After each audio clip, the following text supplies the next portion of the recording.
Hello and welcome live from New Delhi. You're watching DD India News Hour, India's voice to the world.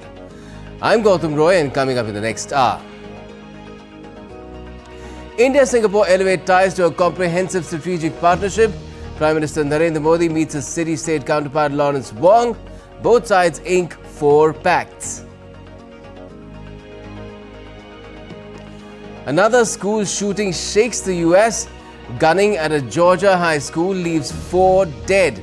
14-year-old suspect is in custody and will be charged as an adult.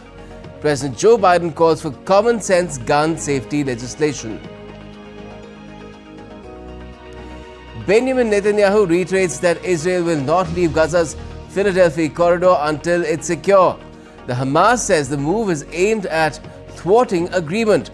Sources say the US is pushing a new plan to break the deadlock. Upsets. Conditions that we shall have for a permanent ceasefire must include a situation where the Philadelphia corridor cannot be perforated. Upsets continue to rule the roost at the US Open as world number 1 Iga Swiatek is sent crashing out by Jessica Pegula. Pegula will now face Czech Karolina Muchova in her first Grand Slam semi-final. And India's stellar show goes on at the Paris Paralympics. Harvinder wins India's first gold in archery. Dharamveer and Pranav Surma add a gold and silver in F51 Club Pro. India's medals tally reaches 24.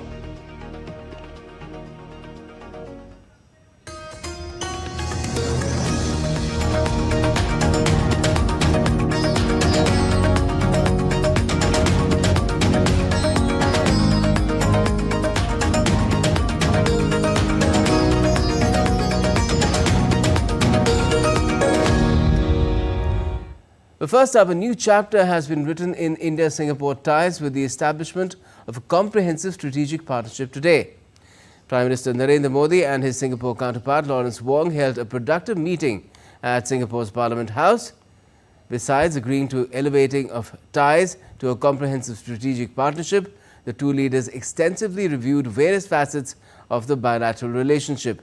The areas discussed included advanced manufacturing, connectivity, digitalization, healthcare and medicine, skill development and sustainability. They also agreed on the need to boost trade relations. Excellency, गर्मजोशी भरे स्वागत के लिए मैं आपका हार्दिक धन्यवाद करता हूं। आपके प्रधानमंत्री पद ग्रहण करने के बाद ये हमारी पहली मुलाकात है। मेरी तरफ से आपको बहुत बहुत बधाई और हार्दिक शुभकामनाएं। मुझे विश्वास है 4G के नेतृत्व में सिंगापुर और अधिक तेजी से प्रगति करेगा। एक्सेलेंसी, सिंगापुर केवल एक पार्टनर देश नहीं है। सिंगापुर हर विकासशील देश के लिए एक प्रेरणा है। हम भी भारत में अनेकों सिंगापुर बनाना चाहते हैं और मुझे खुशी है कि हम इस दिशा में मिलकर प्रयास कर रहे हैं। हमारे बीच जो मिनिस्टरियल राउंड टेबल बनी है वो एक पाथ ब्रेकिंग मैकेनिज्म है। India and Singapore also exchanged 4 documents in the field of digital technologies, semiconductor ecosystem, health and medicine, as well as education. Let me now quickly tell you the benefits of these agreements. Now, an MOU in the field of digital technologies will facilitate closer cooperation between India and Singapore in the areas of digital technologies such as DPI, cybersecurity, 5G and emerging technologies such as supercomputing, quantum computing and artificial intelligence. The second MOU has been aimed on India-Singapore semiconductor ecosystem partnership. Under this, India and Singapore will cooperate in the areas of semiconductor cluster development, cultivation of talent in semicon design and manufacturing, The dialogue mechanisms have been set up under this MOU and they will facilitate investments by Singapore semicon companies in India. The third one is related to the field of health and medicine. It aims to promote closer cooperation in the areas of human resource development in the healthcare and pharmaceutical sector. The MOU will complement efforts to promote Indian healthcare professionals in Singapore. The fourth and last agreement is linked to educational cooperation and skill development. India and Singapore have active collaboration in the area of skill development. This MOU will complement those ongoing initiatives. And earlier, ahead of their discussions, Prime Minister Modi was accorded a warm ceremonial reception at Singapore's Parliament House.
And Prime Minister Modi, with his Singapore counterpart standing right next to him, also signed the Visitors Book at the Singapore Parliament.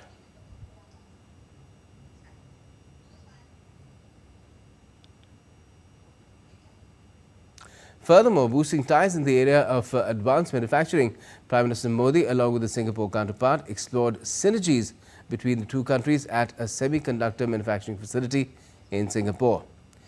PM Modi and his counterpart, PM Wong, visited AEM Holdings Limited, a leading Singapore company in semiconductors and electronics sector.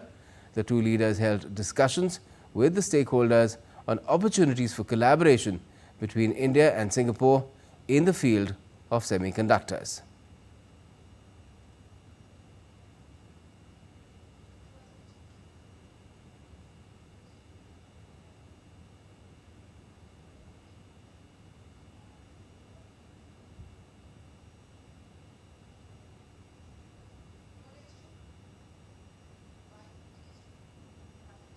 Also at the AAM facility, students from World Skills Centre of the Indian state of Odisha welcomed Prime Minister Modi.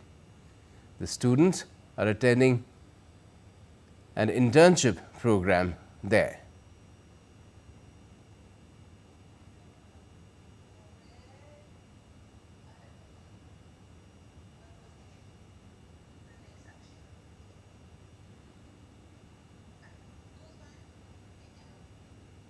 Let me now take you across live to my colleague Akshay Dongre, joining us with more on all these developments that are taking place in Singapore from Singapore.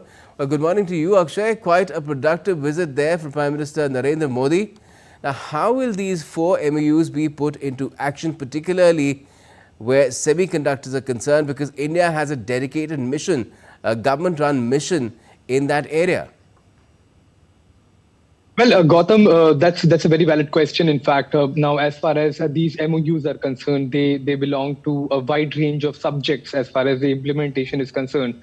Now, Prime Minister also spoke about a mechanism as far as the implementation of these projects is concerned, and that mechanism can be seen not just right now, but also in the works that have been laid. The project that have been laid earlier as well. The kind of mechanism that had started to take place even before the Prime Minister arrived. In fact, when we talk about this mechanism, one of the most important one was the India-Singapore for ministerial roundtable that involves the External Affairs Minister, the Commerce Minister, the Finance Minister.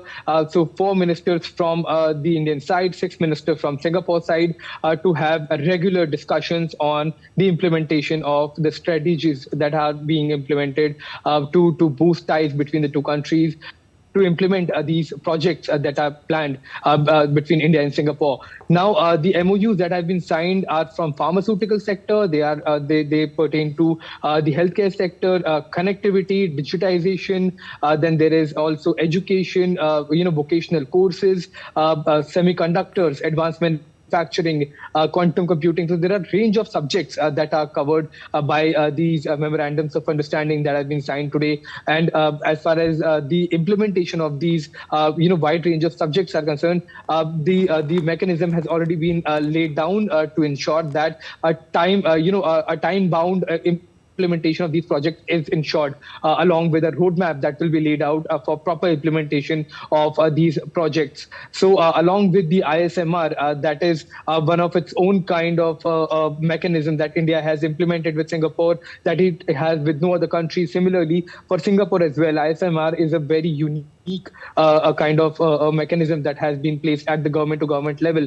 So be it businesses that are interested in investing in India, or the government at the government level, where the leaders will be regularly consulting each other, regularly having discussions on the implementations of these strategies, as well as the businesses. There will be checks and balances at each and every corner to ensure a speedy implementation and a time-bound implementation of these memorandums of understanding. Okay, so that by ISMR you mean India India-Singapore Ministerial Group. Now, which other areas of mutual interest and global concern the two top leaders cover in their talks, particularly when it comes to elevating these ties to a comprehensive strategic partnership? Well, there are a lot of subjects, Gautam. First is semiconductor. That is perhaps one of the most important area where the two leaders are focusing upon. Talking about Singapore's economy, semiconductor industry contributes to about 10% of their GDP. As far as their expertise is concerned, Singapore has been working on semiconductors for the past 56 years. So that's a long time. And Singapore is one of the most important nation as far as the value chain of semiconductors is concerned.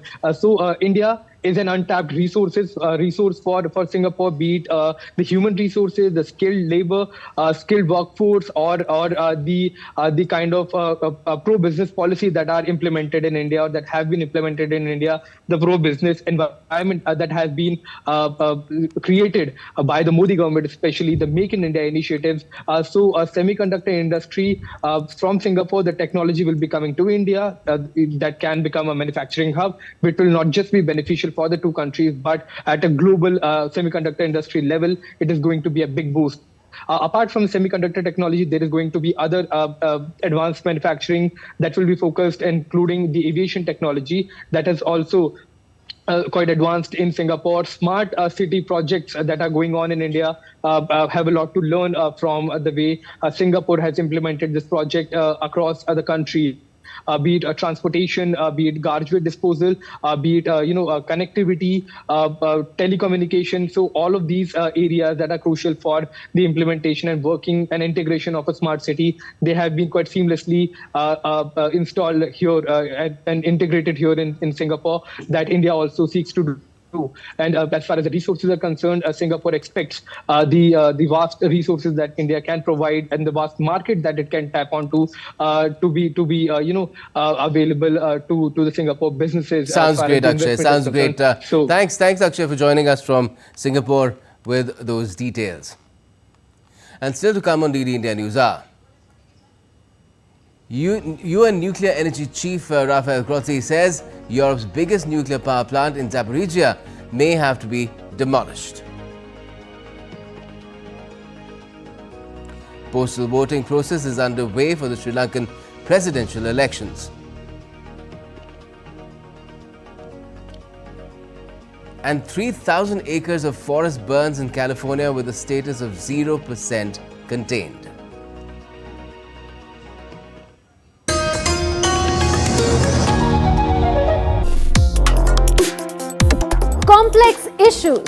hidden agendas, twists and turns, strategic games. We think all dots are linked. We just need to connect them.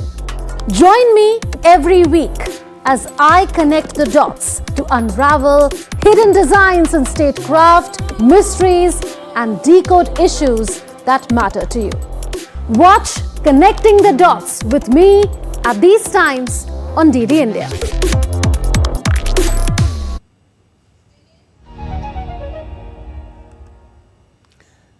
Welcome back. You're watching DD India News Hour. I'm Gautam Roy. Now, horror struck the Appalachia High School in Georgia on Wednesday when a 14-year-old student opened fire, killing 2 students and 2 teachers before surrendering. Law enforcement officials said the teenage suspect surrendered immediately and will be charged as an adult. The accused was investigated last year for threatening to carry out a school shooting. The shooting was the first of the new school year in the United States and has served as a stark reminder of the threat of gun violence in schools and colleges across the nation just ahead of the presidential elections as well. The U.S. has seen hundreds of shootings at schools and colleges in the past 2 decades, with the deadliest resulting in over 30 deaths at Virginia Tech in 2007.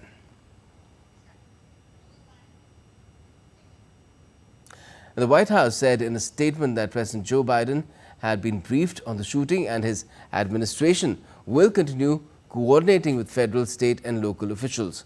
White House spokesperson Karine Jean-Pierre said school shootings are not normal and called on Congress to pass legislation to ban assault weapons and pass red flag laws. This is not normal. Students and teachers deserve to know that their schools are safe. They should focus on learning, not lockdowns. While the President and Vice President have taken historic action to reduce gun violence, more must be done to keep our schools and communities safe. We continue to call on Congress to do something,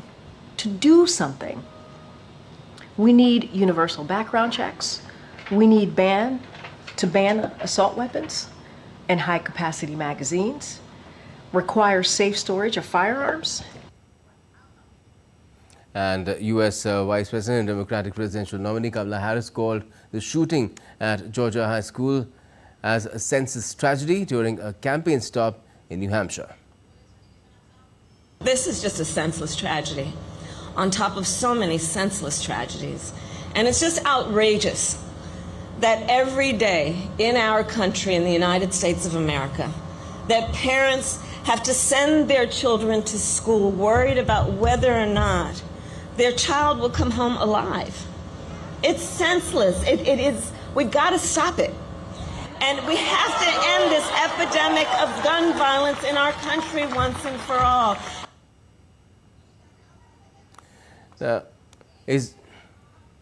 A shooting rampage on Wednesday in the U.S. state of Georgia that left 2 students and 2 teachers dead and 9 wounded is the most recent in a tragic and relentless cycle of gun violence in U.S. schools.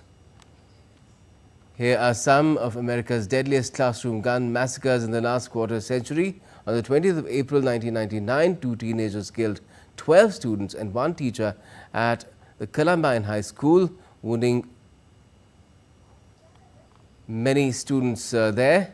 The shooting became a pivotal moment in school violence and influenced discussions in gun control. In April 2007, a South Korean student killed 32 people and wounded 33 before committing suicide.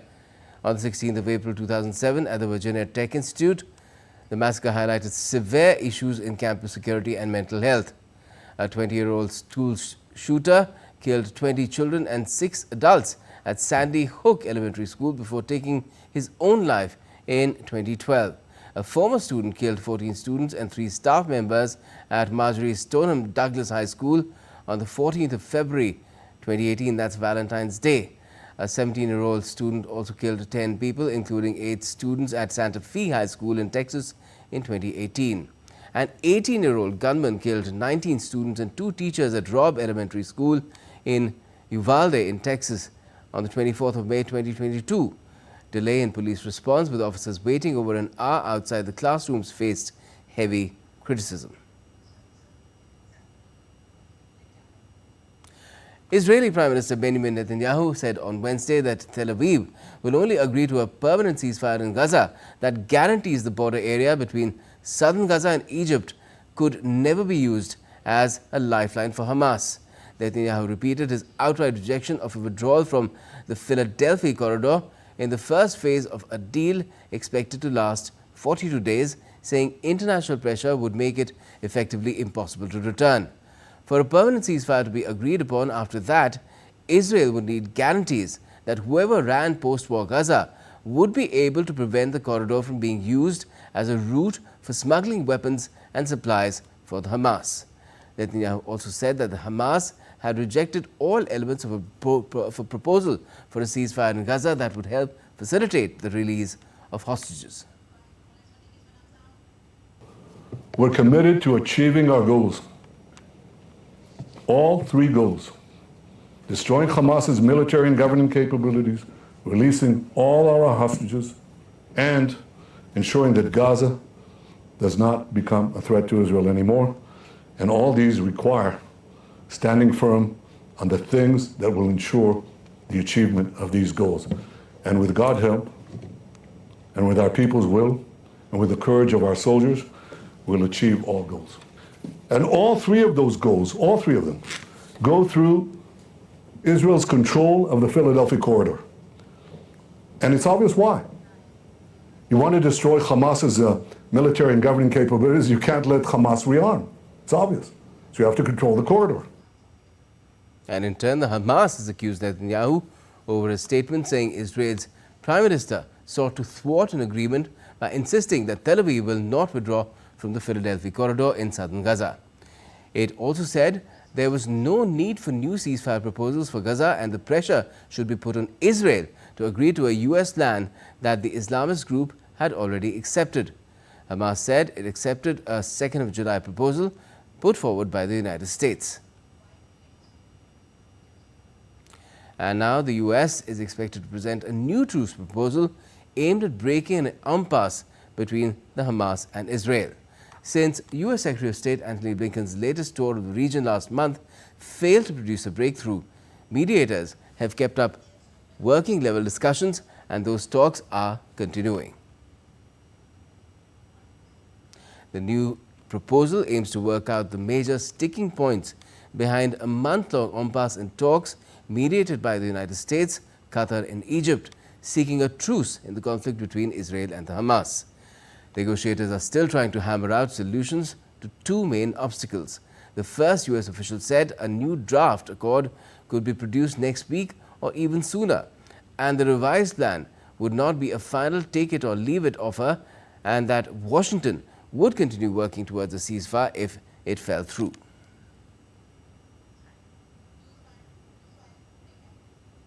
Now, the United Nations Security Council has convened an emergency meeting to address the escalating crisis in Gaza and the West Bank on Wednesday.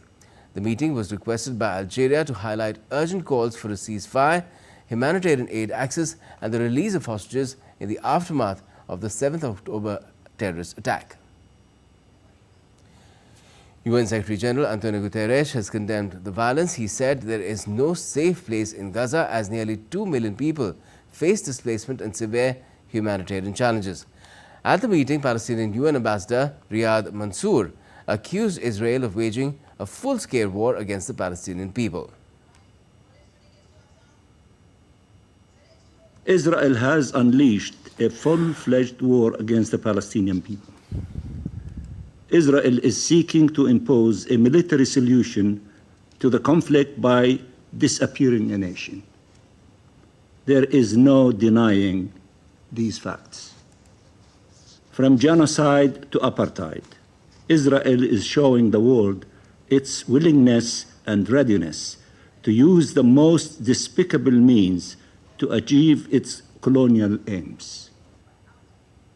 And U.S. Ambassador to the UN, Linda Thomas-Greenfield, condemned Hamas's brutality and called on the Council to do the same. She criticized the Hamas for executing 6 hostages during ceasefire negotiations.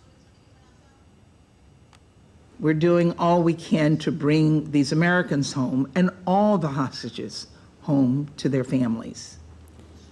The 6 hostages killed this weekend were executed at the same time negotiators were discussing the names of individuals to be released in a ceasefire deal. It calls into question the sincerity of Hamas negotiators, and it reveals yet again the ugly truth about the vile, depraved ideology that Hamas represents, from its massacre of 1,200 people to its weaponization of sexual violence. These latest murders confirm that Hamas is a terrorist organization. I know some members of this council won't acknowledge that, but that's the simple truth. And prior to United Nations Security Council meeting, Israel's ambassador to the United Nations, Danny Danon, criticized the Council for passing 4 resolutions since the 7th of October without condemning the Hamas for their actions. Since October 7th, the Security Council has passed 4 resolutions with no condemnation of Hamas for their crimes. Meanwhile, the General Assembly has passed 2 resolutions. Hamas is never even mentioned in either resolution. They vaguely mention the release of those held captive, but fail to identify the Hamas monsters who took them. Today, I will demand that the Security Council adopt a clear and unequivocal resolution. This should not require negotiations or deliberations. The Council has a moral obligation to adopt a very simple resolution that condemns Hamas, their atrocities, designates them as a terrorist organization, and demand the release of the hostages. Meanwhile, the Israeli army has released a video to show a tunnel where the bodies of 6 hostages were recovered. On Sunday, Israeli army spokesperson Rear Admiral Daniel Hagari said that 6 bodies were recovered from a tunnel in southern Gaza, where they were apparently killed not long before Israeli troops reached them. The shaft leading to the tunnel was located next to stuffed toys and wall art of cartoon characters in a children's play area.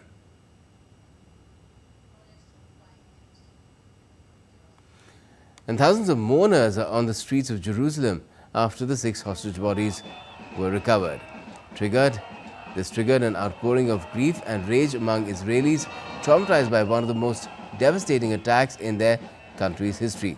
The death of the 6 hostages after nearly 11 months in captivity sparked a wave of protests. The protests are continuing to pressure Prime Minister Benjamin Netanyahu to bring the hostages home. That is, the remaining hostages home.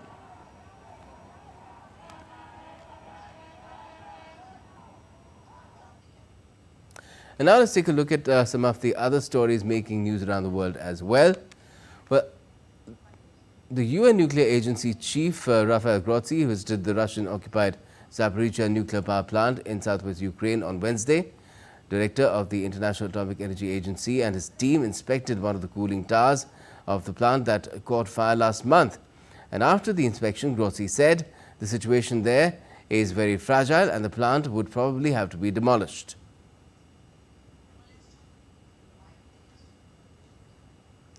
In Sri Lanka, the postal voting process is underway for the presidential elections. The Election Commission there has made postal voting available to over 712,000 government officials. The Commission informed that those who are unable to vote on the specified days can do so at a special postal ballot marking centre, which will be available at the District Secretariat on the 11th and 12th of September. The elections are scheduled for the 21st of this month. Helicopters flew over the Bear Fire in Central California on Wednesday, dropping water over smoldering brush on the steep hillsides of Sierra County. The fire erupted on Monday in the Tahoe National Forest region of Sierra County. It has since grown to approximately 3,000 acres and is 0% contained. That's what the National Forest Service has said on Wednesday.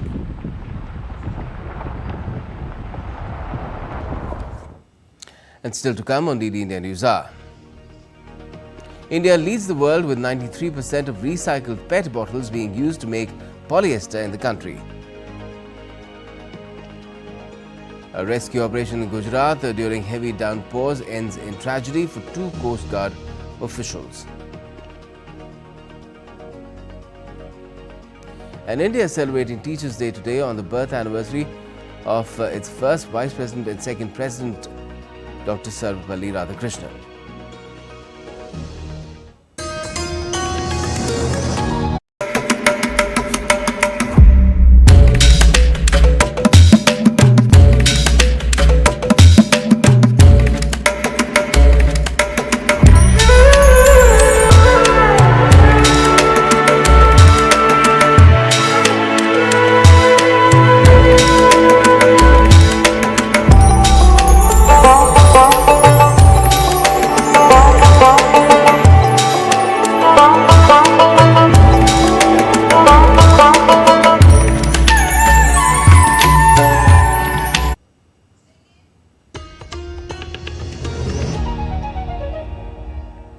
Welcome back. You're watching DD India News Hour. I'm Gautam Roy, and before we go any further, another look at our top stories.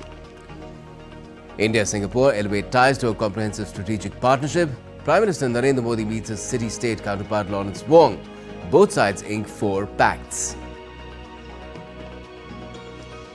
Another school shooting shakes the US. Gunning at a Georgia high school leaves 4 dead. 14-year-old suspect in custody to be charged as an adult. President Joe Biden calls for common-sense gun safety legislation. Benjamin Netanyahu reiterates that Israel will not leave Gaza's Philadelphia corridor until it's secure. The Hamas says the move is aimed at thwarting any agreement. Sources say the US is pushing a new plan to break the deadlock. Upsets continue to rule the roost at the US Open as world number 1 Iga Swiatek is sent crashing out by Jessica Pegula. Pegula will now face Czech Karolina Muchova in her first Grand Slam semi-final. An India stellar show goes on at the Paris Paralympics. Harbinder wins India's first gold in archery. Dharmveer and Pranav Surma add a gold and a silver in F51 club throw. India's medals tally climbs to 24.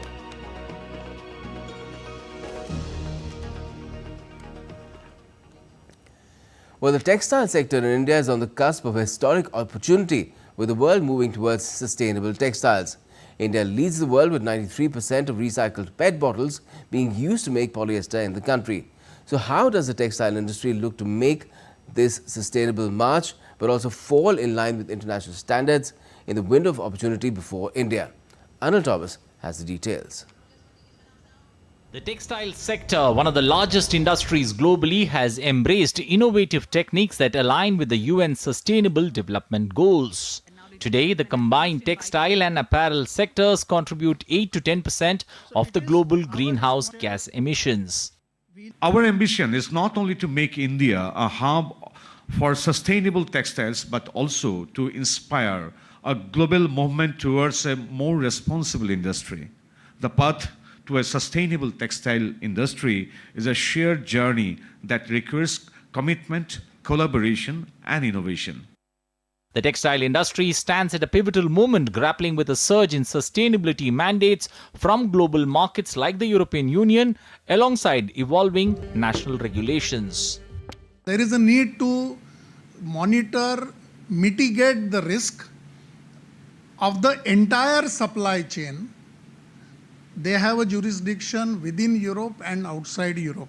And therefore, if we are supplier to the European customer, we come under the purview of the audit. Textile sector in India is valued at $175 billion, which includes $40 billion in exports. India looks to hit the $350 billion mark with $100 billion in exports by the year 2030. Tracing of sustainability, plugged it with the biopolicy E3, which I must congratulate all the ministries for acting very fast on sustainability, which is pretty evident in the news space if you observe, which is a singular focus to make India sustainable. The textile industry is committed to weaving fabrics that bind communities and cultures, but we cannot overlook our environmental impact. Chinese are known for their low cost. Turkish people are known for their innovation. Bangladesh is known for their volumes. But India, we are present everywhere, but we don't have any one individual brand that Indian textile is known for. So here is an opportunity. We can create the Indian textile brand as a sustainable textile brand. We cannot achieve the dream of our Honorable Prime Minister to make India a $30 trillion industry, a $30 trillion economy by 2047. So textile industry has to play a very, very major, significant role, and it is the time for India to take lead in this. As the textile industry seeks to position itself as a global leader in sustainability, the development of sustainable textile infrastructure is crucial to help India become the textile hub for the world. Anil Thomas, DD India, New Delhi. The Indian Army is organizing Hem Dronathon near Leh in Ladakh this month. Hem Dronathon will focus on drone solutions for Indian Army in high-altitude areas. Envisaged as an opportunity to the Indian drone industry to showcase capabilities of their drone solutions for high-altitude areas, Hem Dronathon is planned to be conducted under actual terrain and environmental conditions at an altitude ranging from 4,000 to 5,000 meters. We really expect this time maximum possible participation. In fact, we have already received about more than 25 confirmations from the industry so far, and we are expecting many more. And I think now with FICCI having announced that special incentive being given to the startups, I am sure that some more startups will join us for this event.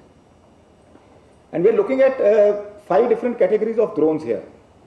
That is surveillance drones, swarm drones, loiter munition, logistic drones, first-person view drones, and say drones with all kinds of the payloads, maybe in terms of synthetic aperture radar.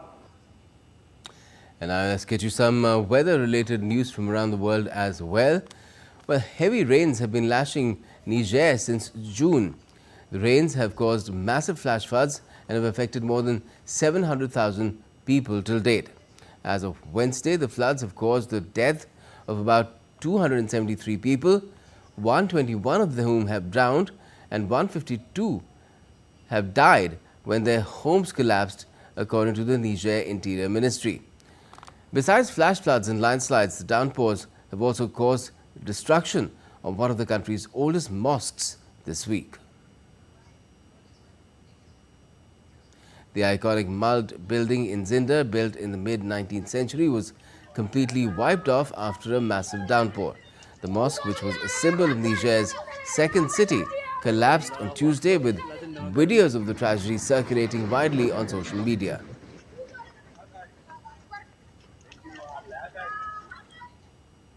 Several parts of Brazil are suffocating due to raging wildfires. However, the fumes are new to the modernist capital Brasilia, whose residents are used to expansive blue skies and clean air. Forest fires have been raging for several weeks in Brazil.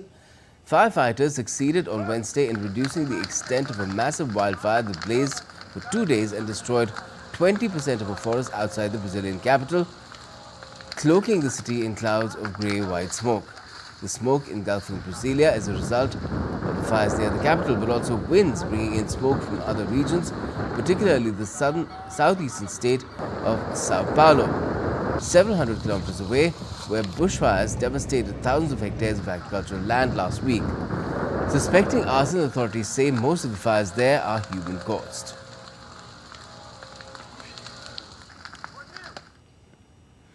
And the Indian state of Gujarat has experienced heavy rainfall since Monday. Southern Gujarat has experienced heavy downpours affecting Surat, Valsad, Tapi, Dangs, Narmada and Bharuch. Over 30,000 people have been impacted by the flooding. Tragically, 2 Indian Coast Guard officials lost their lives during a rescue operation near Porbandar seashore. And for Thursday, India's Met Department has issued yellow alerts in the regions of Gujarat, that is Surat, Valsad Navsari, Tapi, Bharuch, and also heavy rains are expected through Saturday, that is till the 7th of September, according to the IMD. Now, India is celebrating Teachers' Day today. This day marks the birth anniversary of the first Vice President and the second President of India, Dr. Sarvepalli Radhakrishnan. He was a philosopher, scholar and an exemplary teacher. He dedicated his life towards education and shaping the country's youth as well. He famously said that the end product of education should be a free, creative man who can battle against historical circumstances and adversities of nature. Teachers from ancient times established a deep and abiding tradition of hand-holding, mentoring and inspiring students in their pursuit of knowledge. Throughout India's rich history, teachers have occupied a central and revered position. This day marks their immeasurable contribution.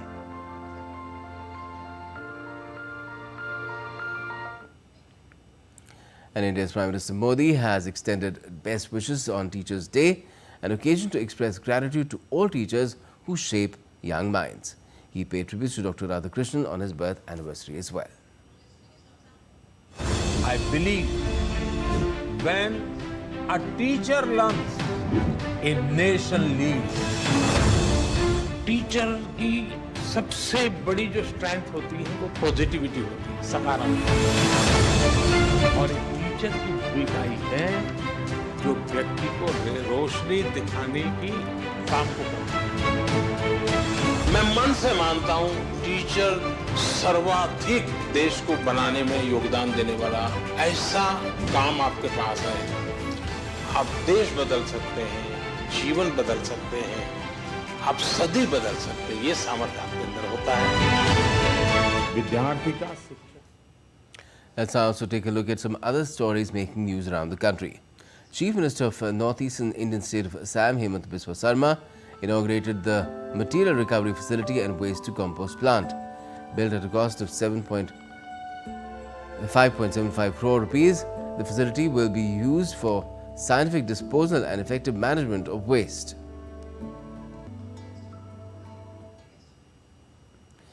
Deputy Chief Minister of the Eastern Indian state of Odisha, Kanak Vardhan Singh Deo, flagged off inaugural export of dragon fruit from Biju Patnaik International Airport.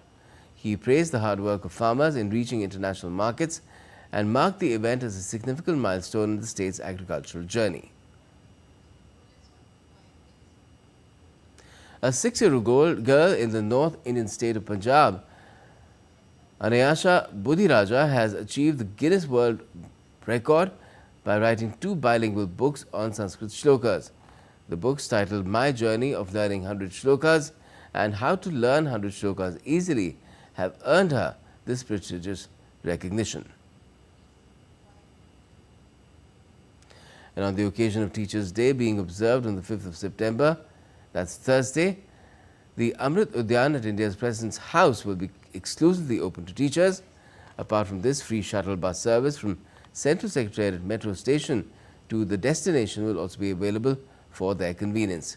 The visitors can book their slots on the official presidential website.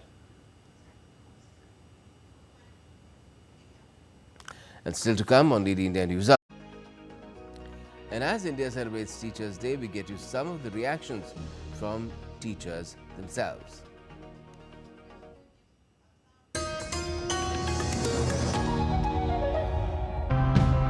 New challenges need new strategies, and technology is already impacting the way we live and we farm. Based on the spikes and insights which our algorithms suggest, we alert the farmers or whoever the warehouse owner is about what exactly is happening in which part of your warehouse. The weather in Meghalaya is definitely one of the center points of how we design these systems.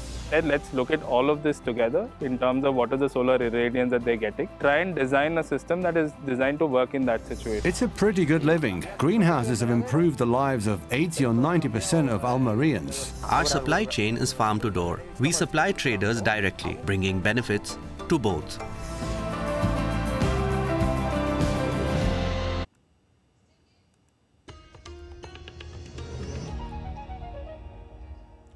Welcome back. You're watching DD India News Hour. I'm Gautam Roy. Time now to get you some sporting updates as well. Now, in a stunning upset, world number 1 Iga Swiatek crashed out of the US Open after losing to Jessica Pegula in the quarterfinals. The world number 6 Pegula won 6-2, 6-4 in just under 90 minutes, setting up a semi-final clash against Karina Muchova of the Czech Republic. Pegula is the 4th American to reach the semi-finals of this year's tournament in New York, joining Emma Navarro, Francis Tiafoe and Taylor Fritz. This is the first time that she's broken through a Grand Slam quarterfinal after 6 attempts, including a loss to Swiatek in US Open 2 years ago. Pegula will face Karolina Muchova, as I said, in Thursday's semi-final match. And in the para-athletics segment of the Paris Paralympics, Dharamveer has clinched gold, while his compatriot Pranav Surma has bagged a silver medal in a double podium finish in the men's club throw F51. Dharamveer finished on top with best throw of 34.92 meters, shattering the Asian record. Pranav, on the other hand, bagged the silver medal with a best throw of 34.59 meters. India scripted history by securing its first ever double podium finish in a track and field event at the Paralympics. The gold medal won by Dharamveer was also India's first medal in club throw in the history of the quadrennial sporting spectacle. Also, India's Harvinder Singh bagged a gold medal in para archery in individual recurve open event to become the first archer to win gold at Paralympics.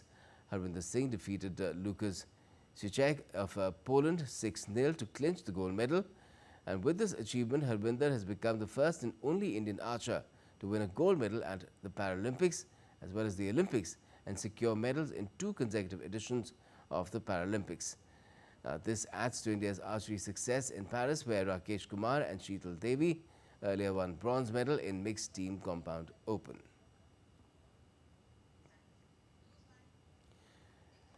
And India's President Draupadi Murmu has congratulated Harvinder Singh on winning gold in the men's individual recurve para-archery event at the Paris Paralympics. She said, and I quote, "My heartiest congratulations to Harvinder Singh on winning gold medal in men's individual recurve para-archery event at Paris 2024 Paralympics.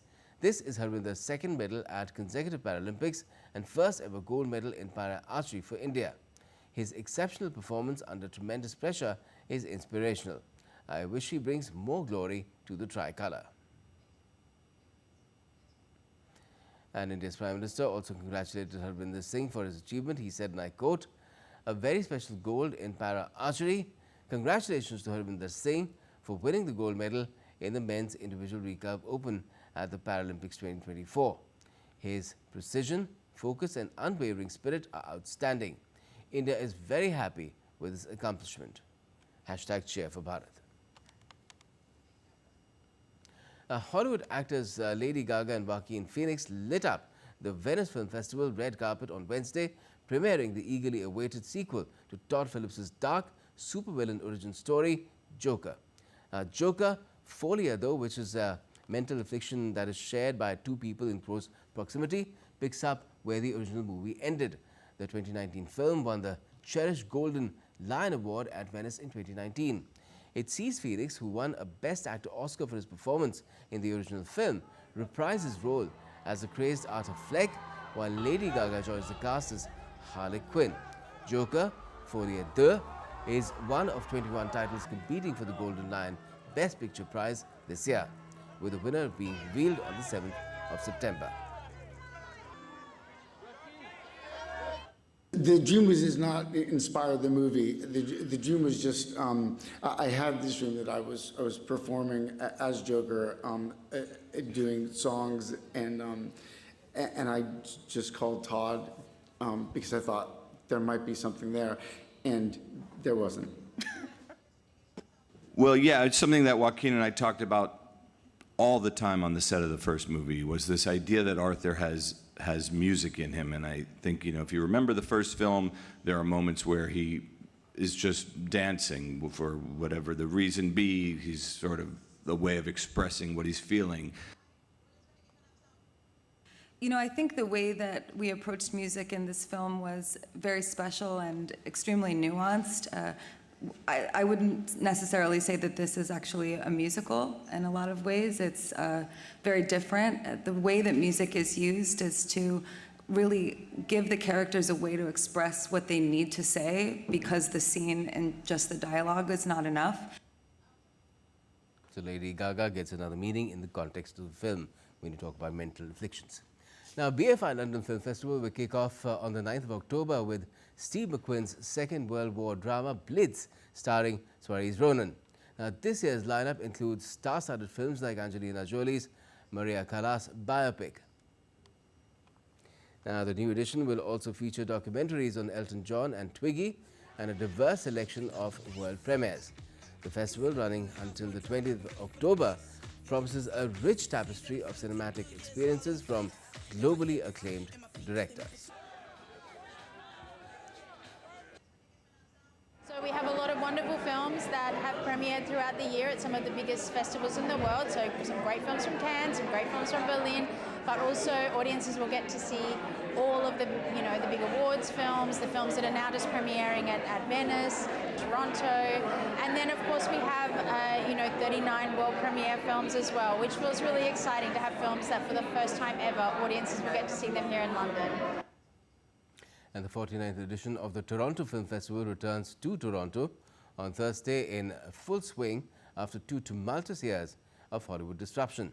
Celebrities including Angelina Jolie, Salma Hayek, Bruce Springsteen, Sydney Sweeney, Selena Gomez and Robbie Williams are expected on the red carpet. The festival's CEO Cameron Bailey said that the lines between streaming services and the big screen are increasingly blurring, and the film industry, including actors, should be prepared to adapt to these changes in both film production and viewing. Typically, we have over 100, 130 films that are available for sale at our festival. That's the case this year as well. Many of those will sell to the global streaming platforms. So that's a new part of the economy of film, and it's something that everyone's reacting to. The other thing is that it's not just movies at our festival anymore, it's series as well. Now back to how India is celebrating Teachers' Day. Well, throughout the nation's rich history, teachers have occupied a central and revered position. Teachers from ancient times established a deep and abiding tradition of hand-holding, mentoring and inspiring students in their pursuit of knowledge.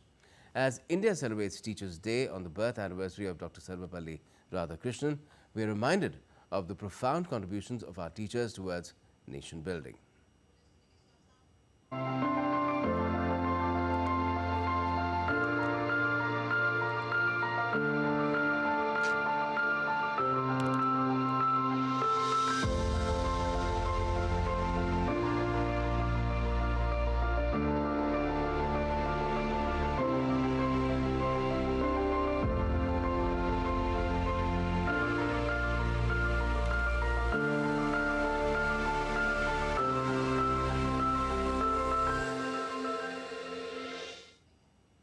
And that's all we have for this edition of DD India News Hour. Let us know your thoughts on the news of the day.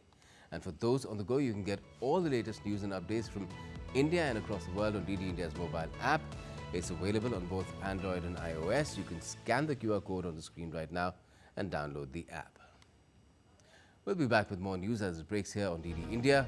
I'm Gautam Roy, and from all of us here in Delhi, thanks for watching DD India News Hour.